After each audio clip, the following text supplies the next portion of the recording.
So, here's a story.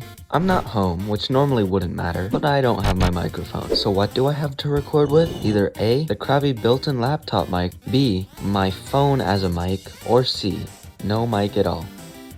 Well, I chose option B, so this is the quality to expect in this video. What was this video about again? Oh yeah, Ruin. So it's been just over a year and a half since Security Breach's initial release, and it's been nearly radio silent about Ruin, up until May, and now the DLC is finally out. But before I go into the DLC and my playthrough, I'll recap the launch of Security Breach for anyone new. Security Breach was released after 3 major delays, bringing it back from 2020 to the end of 2021. Once it was released, it was filled with too many bugs to count, a terrible story, and lackluster reviews. There were multiple patches as time went on, and the announcement of the upcoming DLC Ruin.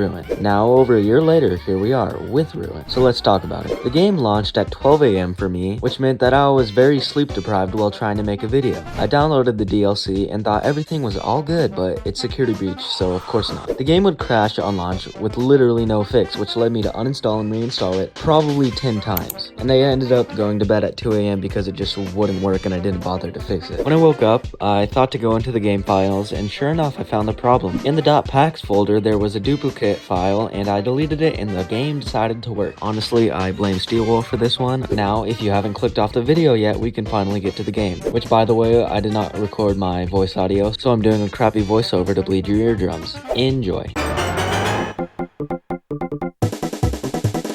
So the game starts and we meet the character we play as, Cassie. She's apparently Gregory's friend, and she got a message from him saying that he is stuck in the Pizzaplex. It's an obvious trap. I go into the lobby, nearly get killed twice. I find a radio, pick it up, and not Gregory tells us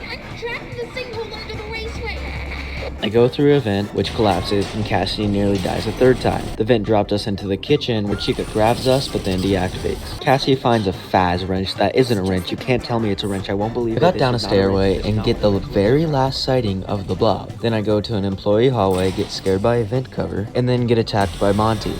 Roll the title card.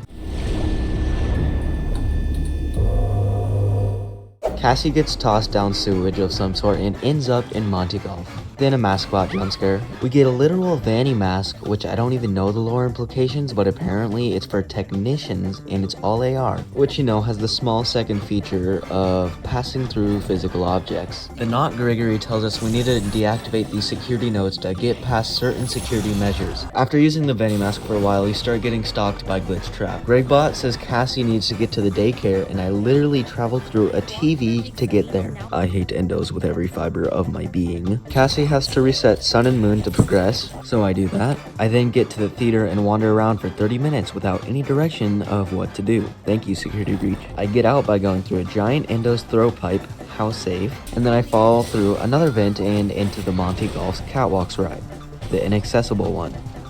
It's now accessible. And then we get some Bonnie lore. After beating the easy puzzle with annoying ass slippery floors, I get back onto the catwalk ride and exit into the back of Chica's bakery, which is a new location. We see Chica go on a conveyor, fall off, and then we get pushed off by a giant sentient cupcake. Yes, this is real. I then had to get past Chica. I also found the scrapped Chica's Feeding Frenzy minigame, which honestly is cool that Steel added back old content. After that, we get chased by Chica and somehow end up in a digital AR server room.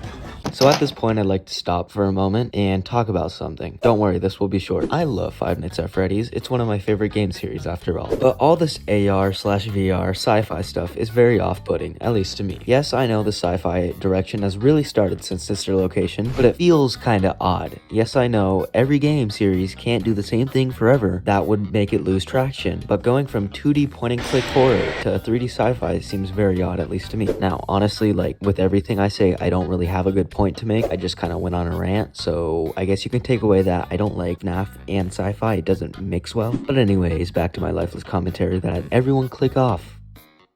We go through the giant AR/VR server room, nearly get killed by Glitch Trap, and then leave and get teleported into Roxy's beauty salon. Honestly, I really don't know how this works, don't ask. Roxy tried to fix her face, and she gets lured by not Gregory. We follow her into a whole new location. This location is meant to be like Splash Mountain from Disneyland, and it's really cool. I then parkoured past Monty and killed him by electrifying the water he's in. He's dead now. Rest in peace. They did you dirty. We get back to the raceway, and I use Gregory's voice to lure Roxy through doors that she has to break. Give me back my eyes! Ah! Let go! Let go! We go through an employee hallway and get to Bonnie Bowl, and then I had to deal with the little Music Man shits. I honestly hate them. I got out of Bonnie Bowl by going through his stage and get a sentimental moment from Freddie to Bonnie.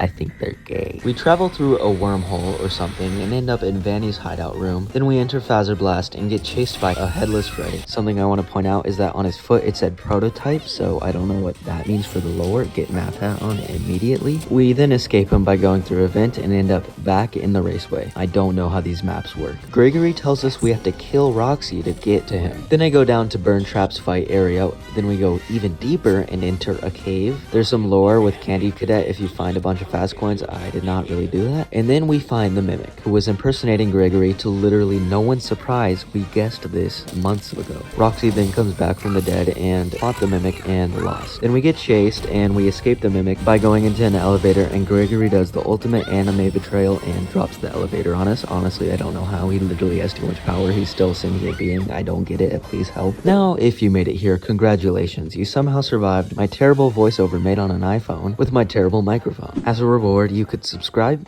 maybe? Okay, no. After I beat Ruin, I went back into the game and got 2 secret endings. One where we see Gregory, Vanessa, and Helpy at the end of Security Breach, and the other ending where we kill the Mimic in some sort of scooping room. I don't think that one's canon. I also went through all the maps with the debug camera and found out that literally every map has a second version of the AR world. Also, while exploring the Bonnie Bowl map, I found Glamrock Bonnie. So yes, he's actually real. It's not all a scam. And it's in a secret backroom. Rest in peace, Bonnie. And goodbye or something. I don't know. I'm not good at outros.